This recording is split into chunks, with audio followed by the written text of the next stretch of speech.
different ways in which someone can help around the world, or different ways in which a group of people can benefit from someone else's idea. We have all at one time of our life in history class read the saying, history repeats itself. And it does repeat itself until a certain point without knowing it. In order to have a conscious mind of the different events that might occur, history should be a study. Not only history of a certain region, but widely, so people can have a better understanding of what might occur if we're not educated enough. People live only in the present. They only plan and worry about the future, but never look back on what has been done and how not to do the same. We have to look for answers in history. In a way, we can change the typical history repeats itself, studying the success and failures of the past and avoiding repeating them in the future. Now, you may all be asking, what could someone studying history with the prize? What changed the world with history? History would always be with us, no matter what, in a way or another. We always end up looking back into the different events that have marked us in a way or another. I believe that with the money given to me by this foundation, it would give me the chance to implement better systems in education in order for kids to know more about history.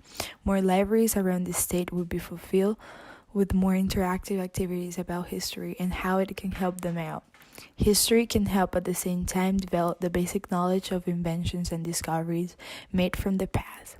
It becomes easier to keep on developing things than just to start from zero. I want to show how the importance of history in our life through the help of a research I did on Cuba and Fidel Castro.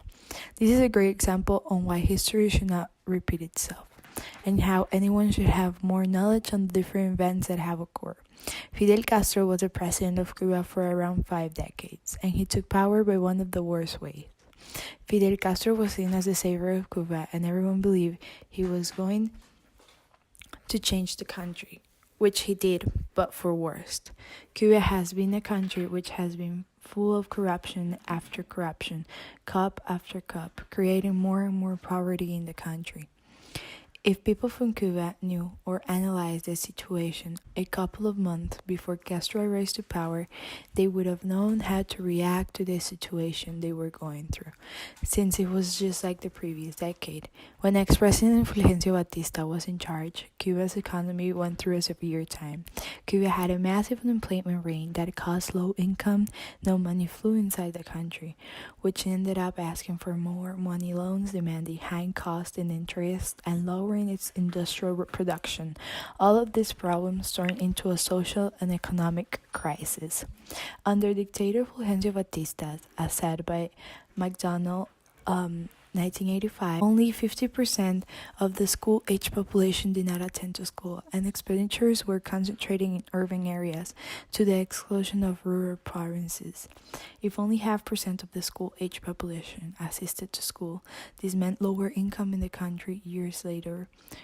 Lower personal development. A country grows where their society is educating. An educated person is a more productive person, more competitive, and etc. Unemployment rates were the double. No school mean literacy rate were high. In the 1950s, Cuba had a literacy rate of 23% and a 53% in agricultural areas.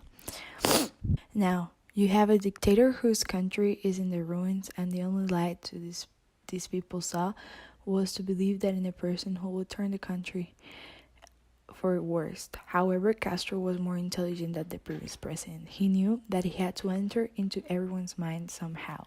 There had to be a way in which everyone would remind him. For example, on February 24, 1958, in Sierra Maestra, Rebel Radio was founded by the Che Guevara. It was created as a mechanism of integration and communication between the rebels and the Cuban society. Castro used the radio as a form of spreading his ideologies and goals to the nation. This can be seen since the start of his speeches throughout the radio. His first speech started when he was gaining the faith and hope from his followers by making it seem to the government at the time did not have control over the nation. He would say that the leader was a liar, tyrant, and even had a military incapacity. Castro wanted to transmit to the people that without the leaders on power, the country would adapt to a better internal and external policy. how smart was for a president to start broadcasting even before what he was doing while trying to reach power. Castro knew that the only way to reach power was by letting everyone know who he was, and not only nationally but internationally too. Castro took propaganda to be one of the most crucial elements in his foreign policy. I believe that by studying history, this is a very important case for history, since I believe that studying history is very important for everyone. And if we start by making it more interesting, giving it more importance, then many of the problems that we face nowadays can be solved. Again, why is there now a refugee crisis in Syria? Where does that come from? Why North Korea is most outside country in the world? Why Cuba has been internationally blocked by the United States for half a century? Why do Spaniards and French don't get along very well?